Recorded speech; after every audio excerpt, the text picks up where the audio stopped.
اور ان سے دو شخصوں کا حال بیان کرو جن میں سے ایک کو ہم نے انگور کے 2 باغ عنایت کیے تھے اور ان کے گردا گرد کھجوروں کے درخت لگا دیے تھے اور ان کے درمیان کھیتی پیدا کر دی تھی. دونوں باغ کثرت سے پھل لاتے اور اس کی پیداوار میں کسی طرح کی کمی نہ ہوتی، اور دونوں میں ہم نے ایک نہر بھی جاری کر رکھی تھی.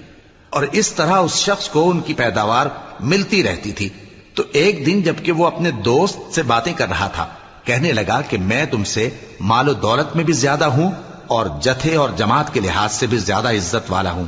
اور ایسی شیخیوں سے اپنے حق میں ظلم کرتا ہوا اپنے باغ میں داخل ہوا. کہنے لگا کہ میں نہیں خیال کرتا کہ یہ باغ کبھی تباہ ہو، اور نہ خیال کرتا ہوں کہ قیامت برپا ہو، اور اگر میں اپنے پروردگار کی طرف لوٹایا بھی جاؤں تو وہاں ضرور اس سے اچھی جگہ پاؤں گا. تو اس کا دوست جو اس سے گفتگو کر رہا تھا کہنے لگا کہ کیا تم اس ذات سے کفر کرتے ہو جس نے تم کو مٹی سے پیدا کیا